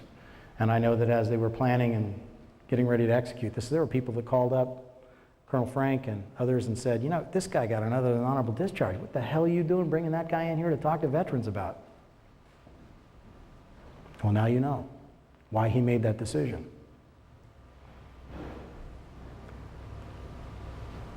So where did we go with it? I left the service. I didn't know what to do with myself. I didn't know what to do. I went to New York. I hired myself out as a writer of treatments. I wrote the screen treatments for The Power of Dreams and The Power of Intuition, and I did those kinds of things, and I tried to figure out what I was going to do with the rest of my life. And people kept saying, teach this. Teach it. Nobody wants to learn this. Civilians don't want to learn this stuff. This is grunt stuff. This is Army, Air Force, Navy, Marine stuff. Civilians don't want to learn this. They don't have the discipline to learn this. That's what I used to think at those times. And so a chief of police, a deputy chief of police, a detective, and an advertising executive from Nabisco all got together and said, let's form a company. Let's call it Remote Viewing Technologies, and let's teach cops. We've taught now 10,000 people to do this. And out of 10,000 people, there have been 2 or 3 failures. I'm not so sure about the third failure, but 2 or 3 failures. One was a U.S. Navy SEAL. I trained him right over here in Santa Cruz, and in Santa Cruz in a class, he came up at the end of the first day and said, "Hey, I don't want, this is not what I thought this was. I don't want to stay." I said, "I understand. I used to be just like you, you know?"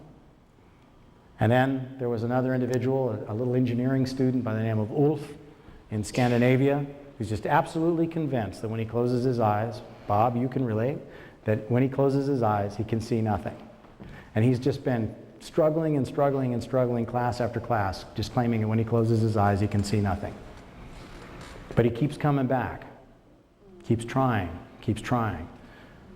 Between you and me, it's a physiological impossibility for you to close your eyes and see nothing. He just hasn't opened up to the possibility of how it is that you see. But he will. He will. And everybody else coming in, skeptic, curious, or anything else, has made that dance through all of this.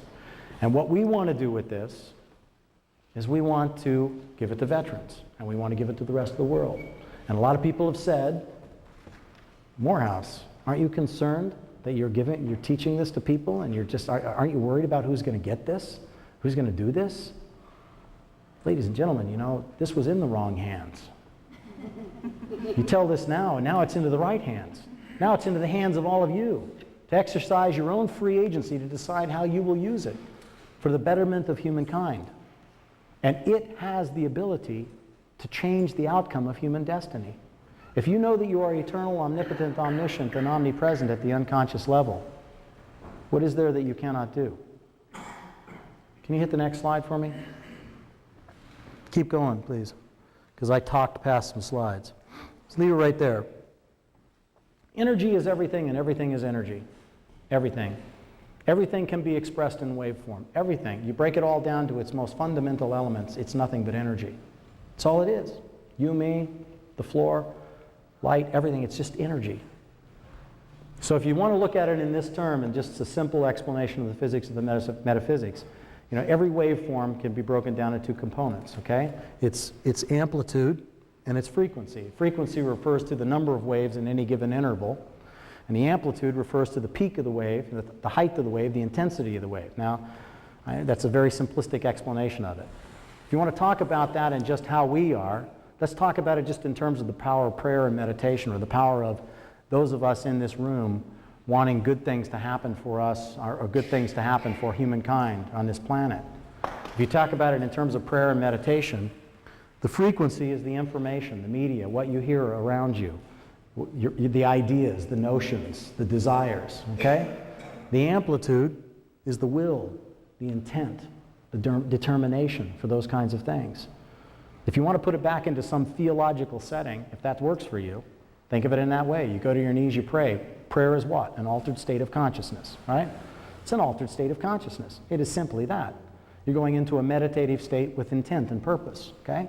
If you go into it, and as you were always told growing up in that, if you didn't care, if you really don't put anything into it, right? If you don't increase the amplitude of it, then it's really insignificant. It means nothing, right? You've just created a weak signal line, a hypothesized train of signals, a weak signal line.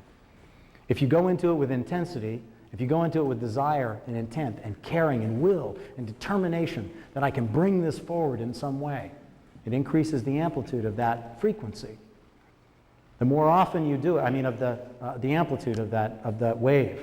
The frequency of the wave, how often are you doing it? Meditating or desiring. Now, don't get me wrong. I'm not trying to say that this is some requirement for everybody to kneel down in sacred prayer in some intent that we can change the outcome of human destiny in some way. What I'm saying to you is that if it can be used or identified at the macro level, then what can it be done at the micro level?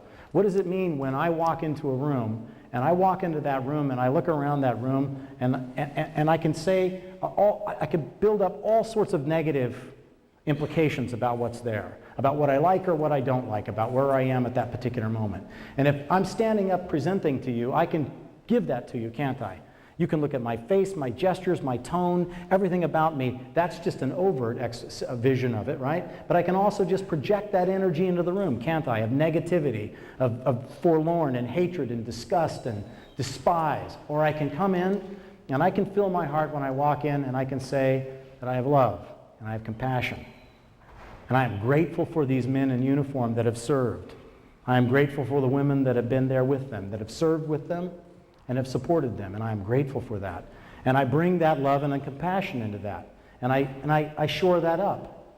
And it's there. And it gets handed around. In this great day of remembrance, it gets handed around. Okay? And it's there. You can feel it all over, everywhere. People on the radio talking about going up and saying to a veteran, thank you for your service. Okay? Everything is energy. Energy is everything. Next slide. I want to share something with you that the scholars of time have talked about. Now, you can email us or you can call us or something, and it was our intent to give you a recommended reading list tonight, and I apologize to you, we didn't get it printed out. Those of you that want to hang around afterwards, I'll print it out for you, okay? But there are about 24 recommended reading selections on it that we give it to students that come into class. There are a couple of things that you should read in order to understand what we're talking about here. One is you should read Men Against Fire by S.L.A. Marshall. Many of you that have been in the military have probably read it. Men Against Fire by S.L.A. Marshall. It's a study in why men fight, what causes men to fight. God, country, duty, honor, uniform, flag, or other human beings. Okay? Why do they fight? If you've been watching the HBO series Band of Brothers, then if you've been watching critically, you understand very clearly why men fight. It has nothing to do with God and country and duty and honor and those kinds of things. It has everything to do with the brotherhood, okay? The person that's next to me. That's why I do that. To keep them alive. That's why I do that. Anything that the physicist Paul Davies has written, particularly his book About Time, and The Fourth Turning by Strauss and Howe. Now, The Fourth Turning by Strauss and Howe talks about global societal evolution, only it talks about it in terms of North America. So it talks about societal evolution in North America. Now, there are a number of other sociologists, anthropologists, and scientists that have taken those concepts of those turnings in societal evolution that Strauss and Howe talk about, and they have exploded those into the concept of global societal evolution. And if we talk about global societal evolution, that means that despite our cultural differences, despite the color of our skin, where we were born and raised, what we believe and think and do, etc., we are all what? Remember all that space thing, right? We are all connected at the unconscious level. We are all part of the same source, all of us. We manifest ourselves in different physical properties, right, here, in a way that we can't fully explain, but yet we are. But beneath the physical, beneath the lineament of the physical, we are all that source. There is no separation there. So in terms of talking about that in energy, consciousness, to use the metaphysical term now, the New Age kind of term, consciousness. So vets, stick with me now on this, right? Some of you, it's outside what you're thinking, so stick with me. Just stick with me. We're talking about the consciousness of this planet, okay? That despite all of our cultural differences, we are evolving, moving in this waveform of human consciousness. Doesn't matter where we came from, we are all at the source, connected and moving in this waveform. Now, as we move in this waveform of consciousness, there's also something else that takes place. There are blocks of time that are driven by this consciousness that takes place. There are blocks of time. Now, those blocks of time, according to Strauss and Howe and according to the scholars of time, come in this kind of an increment, 20 to 30 years.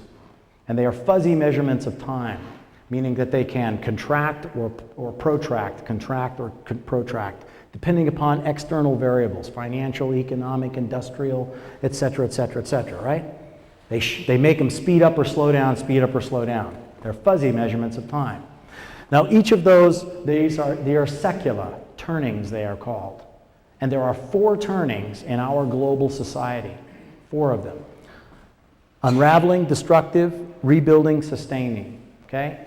And then after sustainment is unraveling, then destructive, rebuilding, sustaining again. They just keep going and keep going. And the scholars of time have watched these come in here. 1,800 years worth of measured time. They've watched that happen for 1,800 years. So we have been in the unraveling, destructive, rebuilding, and sustaining phase 18 times now, each one of those phases. Where do you think we are right now, according to the scholars of time? Yeah, about destructive. Here's where I am with this. I have been maintaining that no, we're in the unraveling. We are standing at the threshold of the next destructive phase. We're in the unraveling phase, but I don't want to see us go into the destructive phase. Understand that the destructive phase is inevitable. It will be there. But understand that whether or not it is protracted out or whether it is contracted depends upon what? Oh yeah, it depends on you. That's who it depends on. It depends on you. It depends on you. Because it is the source that is in you. It is your consciousness. It is your desire for that to be contracted or protracted that will make a difference. It's you. It is absolutely you. Now, we're standing at the threshold of the destructive phase. It actually, between you and I, came about 12 to 15 years sooner than I thought it would be. I don't think we're still there yet. I still think we have some choices. I don't think we're there yet. I honestly don't. You want to know why I gauge it that way? Because the destructive phase for the last 1,800 years has been global style war, okay? On an ever-increasing scale of lethality and precision. That's what it has been. That's what it has been. So I don't think we're there yet, but the conditions are being set, aren't they? Very carefully, the conditions are being set for that. And those of you that have been through this before, that are looking the template of history, what are you seeing? And what are you feeling? And what is your heart telling you? And what are you sensing? And what are you knowing about what you're seeing unfold before your eyes every day when you turn the television on, every day when you read the newspaper? Think back to where you were. Think back to where you were before World War II began. Think back and remember where you were before Korea and before Vietnam, and hear the words that were spoken, and hear the things that were done, and what was said, and what you read, and what you saw, and then what you ultimately ended up being called upon to do. Remember that. Remember it, and put it where it is right now. Don't pass judgment on whether it's right or it's wrong. Just remember it. Just be with it right now. Just be. Just feel it where it is right now. See what it feels like again. Remember. Don't get caught up in what you see and hear. Just remember to what you were part of before. And let that sit for a minute. So next slide, please. So there they are. They just keep marching on. It just keeps going, keeps going, keeps going. Next slide again. What we put in here are two different waves into this thing, and showing you how this global consciousness moves in waveform through these turnings of global society. Now the white wave there is representing something that is driving, let's just say negativity, okay? And the blue wave, let's just say that it's positive. If you look at the categorical imperatives that drive the human condition, you can break them into two really simple things. Positive categorical imperatives and negative categorical imperatives. And there are some relationships between the two, surely, but you can put them into two different baskets, positive and negative thoughts. Let's take what many of the remote viewers that have explored this have said that the top two and the top negative are. The top two negative are fear and hatred. That's globally. We have the commandant of the Royal Norwegian Naval Academy in a class where we explore all of that. We have the vice chairman of Bofors. We have the chief metallurgist at Bofors, the man who makes the machine gun barrels at Bofors. Used to make them, made them at a $250,000 a year salary for about 20 years of his life, and then he went through this training and developed this understanding. He was a physicist. He understood it anyway. I don't want to blow smoke at you.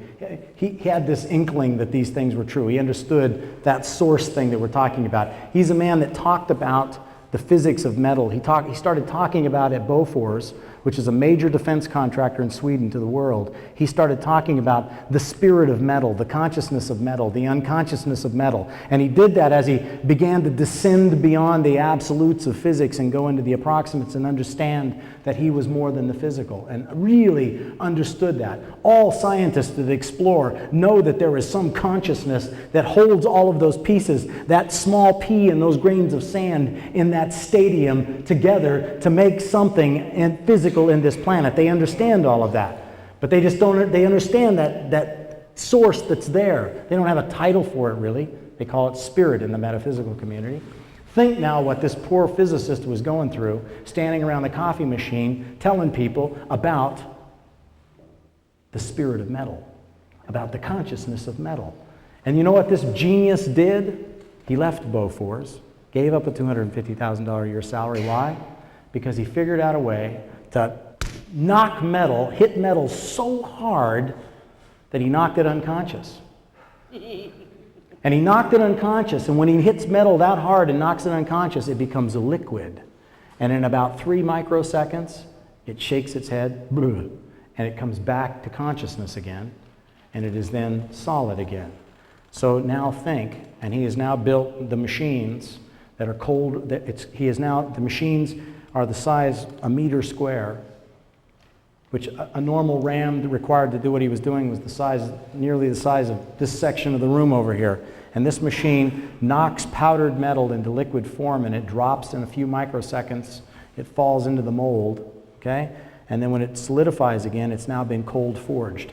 And it's been cold forged to the point that if you're in the automobile industry, there is no requirement to take the valves that you cold forge, because normally when you cold forge a valve, you have to do what? You have to heat treat it to give it stability, to align the molecules so that it's now been stabled, okay? It's now been stabilized, and it can now be ground and used in the vehicle. He, in his process, understanding the consciousness and the unconsciousness of metal, cold forges it now, and it does not need to be heat treated. It comes into exact proper alignment because you have knocked the metal into unconsciousness and given it the opportunity to regain consciousness on its own. And that's when some people have said to him, hey, Kurt, you know, don't you feel bad that you're knocking this metal unconscious? You're talking about the spirit of the metal. Well, how do you think the metal feels when you slap it that hard and knock it unconscious? And Kurt goes, little small guy goes, we have asked the metal, and the metal says it's okay. And then he looks at you and he goes, the metal is doing what the metal is here to do. Be metal. Okay? And you go, okay, Kurt, I understand that. Yeah, and I do. Don't you understand it? The metal's doing what the metal's here to do. It's just here. It's doing what it's supposed to do. Okay? So this whole complex, this whole industry is here moving, this negativity. And it's really big right now. It's really big right now. It's massive. Can't you just feel it? I mean, despite what we believe was wrong, don't you just feel it? Can't you feel the agitation in the planet? People are, I mean, they're just everywhere. People are angry. Yes, we are patriotic, and yes, we love this country, and yes, we believe that we were wrong, and yes, we know that we need to do something about it, and all those things, all of that, a given. That's all over here, okay? But can't you just feel it?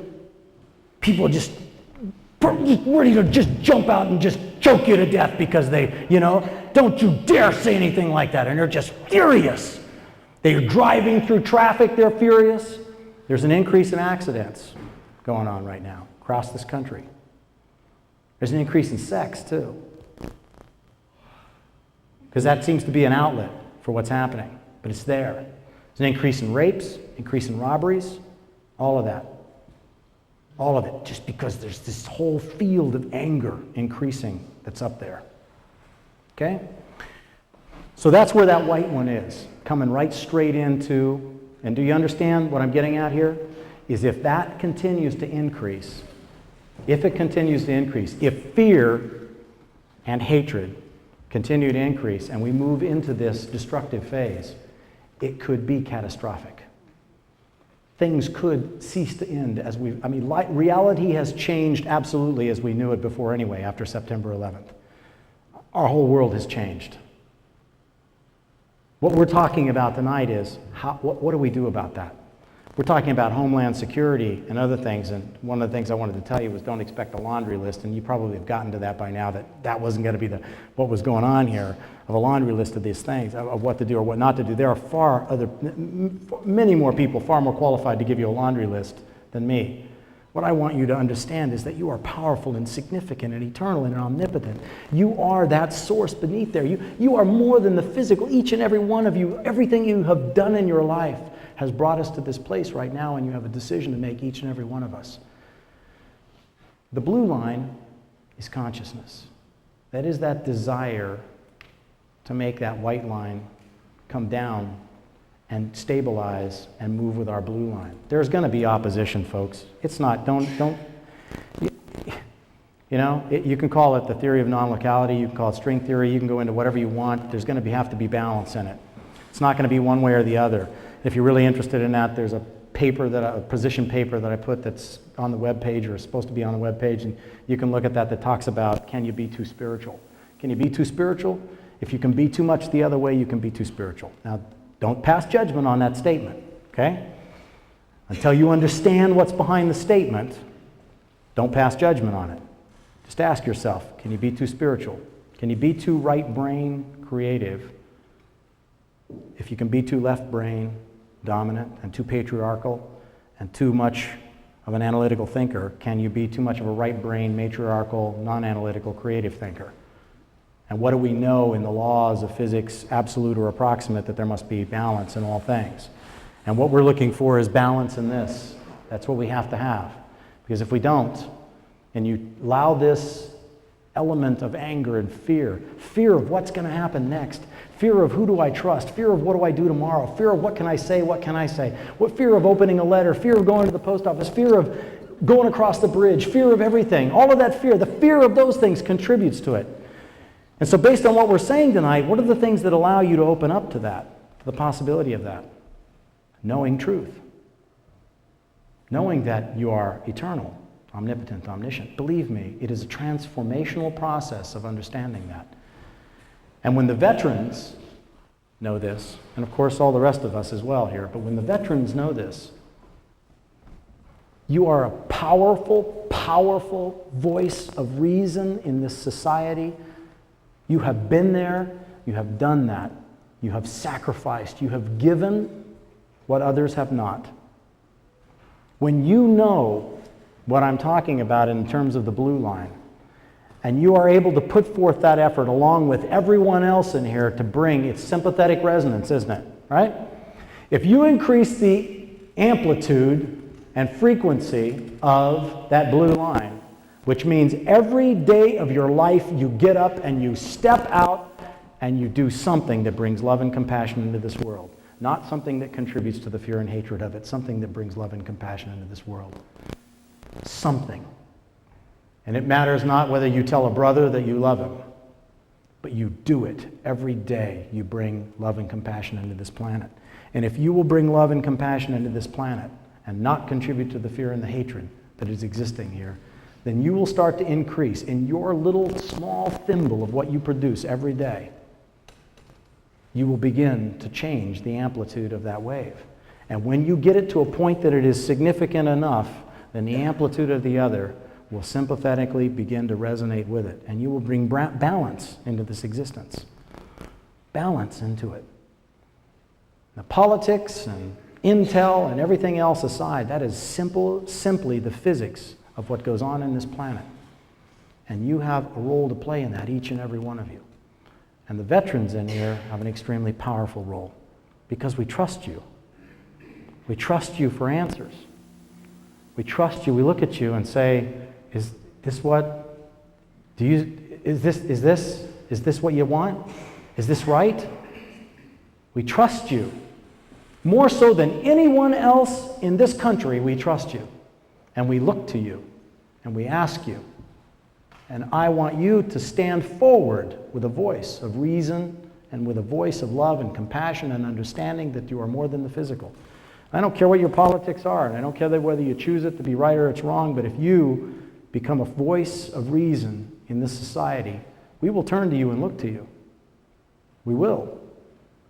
Your commanders, the folks that are organizing these kinds of things, understand that very clearly. And they're looking for your support. They're looking for your contribution to recognize that there is something more than the physical. And that if you really want to start to change the outcome of human destiny, if you really want to transform it and make it something other than what it is, you more than any of us understand that it's systemic, it's not mechanistic. You more than any of us understand that. When you empower yourself through this process of seeing more perfectly, then your voice rings more true than it ever has before. And this society will turn to you and say, what shall we do next? Is this the right thing or is this the wrong thing? And those of us that learn that outside of that genre, the same thing is true. And when you start walking every day in your life, what will I do to contribute love and compassion? You'll start to make a difference. Just think of it in one perfect example of stepping into an office. Stepping into an office in the morning. You go into that office, and if you step in that office, when you drove to work that day, you filled yourself with love. And you walk into that office, and when you get in there, what do you bring into the office? Love. If you bring in love and compassion, that just means to say, you know, you look great today. You know? And I was really happy with that memo you did. And next, and next, and next. And when you say that, people feel good. And when they turn around, then they go to the next person and go, let's go get a cup of coffee. And then that's good. You see, it's an energy transfer. Right on down to the subatomic aspect of it. Do you understand? It's that same energy frequency transfer. And it just keeps going. And it just spreads. And it goes around there like that. It does. And all of the things that have to be righted and all the wrongs, rather, that have to be righted on this planet right now can be done that way as well as any other way. They can be done that way. Now, I'm not telling you that somebody ought to go over to bin Laden and say, you know, I like what you're wearing. Not talking about doing nothing here. It was a really brilliant thing that came out from a president to an African state, an African nation, said yesterday at the United Nations in talking about what's happening. He said, if all you do is focus on Afghanistan, and if all you do is kill bin Laden and kill the terrorist cells that exist there, it's like pruning a tree. Did you guys hear that? It's pruning a tree. It's just going to grow back again. If you want to stop it, you're going to have to attack the roots. You're going to have to address the roots. You see? That takes it beyond the Newtonian concept, the concept that it's a mechanistic world in which we live. Okay? That there's simply a cog missing. And we can come over here and forge our cog in war or whatever it might be and replace that cog. You see? It's not that. It's systemic. It's a system. It's a living organism, this planet. Everything that happens on it is a living organism. And everything happens for a reason. Whether we choose to accept it or not, in the popular opinion of things, those guys flying those airplanes into those buildings, that came from someplace, right? They didn't just get up one morning and decide to do it. It didn't come that way. You understand that, right? Something brought that on and brought it on and brought it on and brought it on and brought it on. And they attacked us for it. We played a role in it, not all of it, but we played a role in it, but that's why it happened. And we have to think that way now. Or we're going to come into that next destructive phase of global societal evolution, and it is going to be beyond anything that any of us have ever imagined.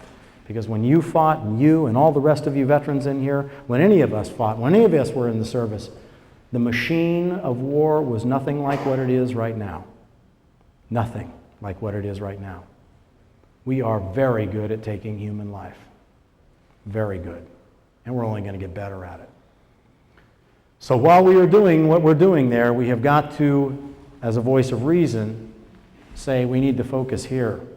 We need to take care of this. We need to take care of our families and our loved ones and our homeland, and we need to find what is here, and we need to educate people. We need to know how to take care of what is here.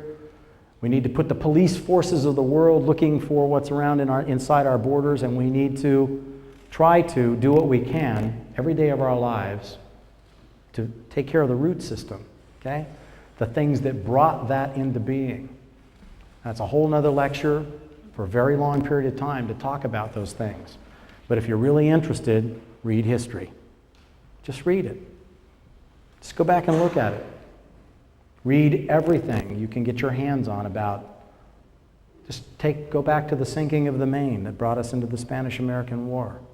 Go back to the sinking of the Lusitania, which brought us into World War I. Go back to Pearl Harbor. There's a great new book out called Day of Deception about Pearl Harbor. What brought us? Who knew what, when? And that got us into Pearl Harbor. That brought Pearl Harbor to us and brought us into World War II. What brought us into the Korean War? How many in here fought in Vietnam? Okay? Sacrificed the lives of your friends and everything else there for an ideal. And then you can read things like, well, you know what to read. And you know what the story is. What you see is not necessarily what's happening and what's going on. I'm going to close. I'm going to leave you with a little bit, something that's a little bit disconcerting. And this is the kind of thing that veterans, seeing perfectly, and others have the ability to put a halt to. Did you guys hear that we have now hired a Manhattan, what's she called? Marketer. Yeah, marketer to consult our packaging and the presentation of everything that we take over there, so that we increase our popularity by the packaging and the outward packaging of what we're dropping on the ground over there and what we're saying and how we're doing it to increase our popularity. Did you all hear last night that it was announced on the news that we are now, our administration is now sending envoys into Hollywood, because we're now going to ask Hollywood to help us generate film and messages and other things to help increase our popularity around the world? Does that start to sound like a movie that came out recently called Wag the Dog? Okay? It's just there. Whether you call it right or you call it wrong, it's there. And it kind of implies that then we as a people don't have the ability to represent ourselves on this planet in the way that we ought to be represented, doesn't it? Why are we calling in the cinematographers and the screenwriters of Hollywood to help us sell our ideals around this planet? That doesn't make sense, really. To some of you it might, and that's okay too. That's the great beauty of this country, isn't it? That you have the right to say, I agree or I don't agree. I want you to know that I truly appreciate the opportunity to talk to you about the history and the beginnings and what all of this is. So, thank you again. Understand that you are omnipotent, omniscient, omnipresent, and eternal. Understand that you have the ability to transform the outcome of human destiny. If this is the physics of the metaphysics, and it is, then you have the ability every day of your life to live it in such a way that you change the frequency of this planet in some small way. And that is not some bizarre